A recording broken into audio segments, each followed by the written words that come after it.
Greetings friends, it's me, Women29, and this is a video talking straight to atheists.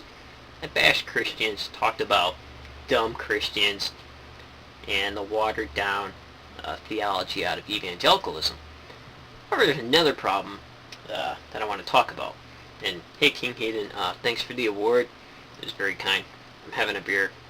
I think one of the things that we may disagree on is what is good beer. And I know you know that you drink a lot of good beers. I'm stuck with lager, but so I had a couple, and so I might stumble through this video, but I seen this video that irked me. An atheist answers common religious questions. So here's this guy who's, let me see what his name is here.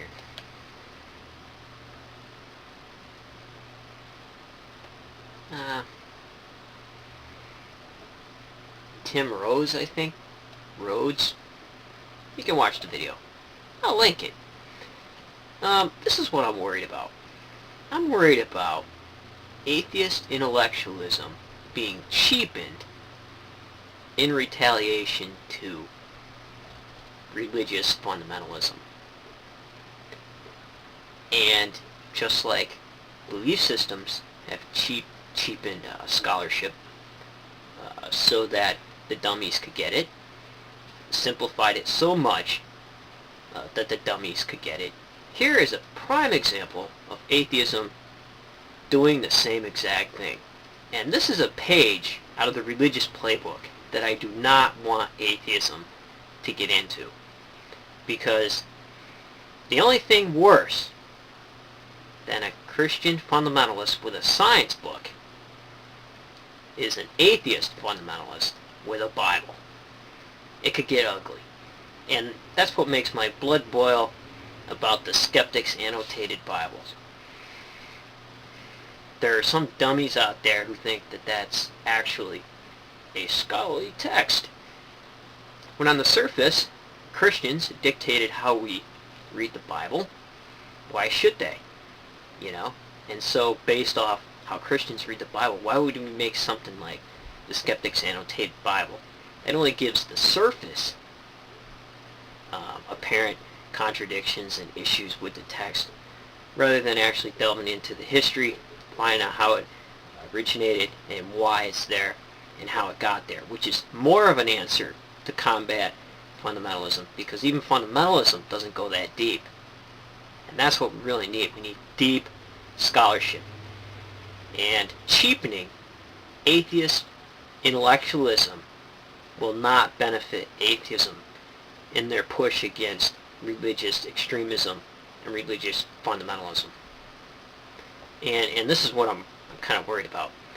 So here you can watch 106 if you want to waste that much time on this crap.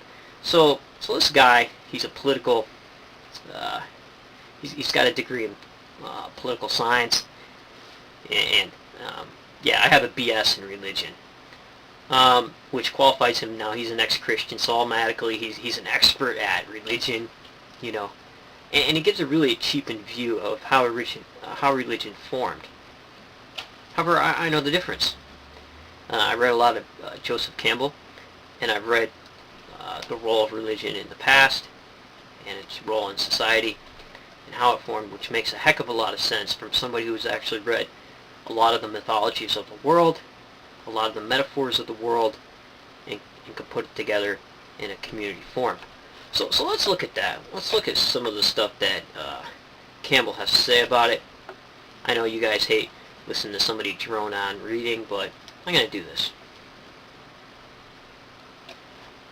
So just stick with me here, alright? Because I'm just shooting straight. I'm shooting straight on what I see. I'm being completely honest. And I'm not handing out a free ride to anybody here.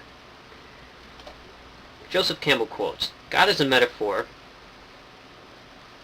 for a mystery that absolutely transcends all human categories of thought, even the categories of being and non-being, those categories of thought. So it depends on how much you want to think about it." whether it's doing you any good or whether it's putting you in touch with the mystery that is the ground of your own being. If it isn't, well, it's a lie. So half of the people in the world are religious people who think that their metaphors are facts. Those people are what we call theists. The other half are people who know that the metaphors are not facts, and so they're lies.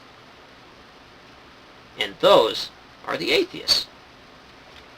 So that's what he had to say about it. And I kind of go with this because the literature is very important. I love the literature. And the literature will save your ass every time, as I said before. And atheists, if you cheapen yourself, like the belief systems have out of fundamentalism, with less than the best historical data and information, just like you would in science, you're cheapening what you're telling the other side, and you will lose because you will become just like them. And God knows there's plenty of dumb religious people online.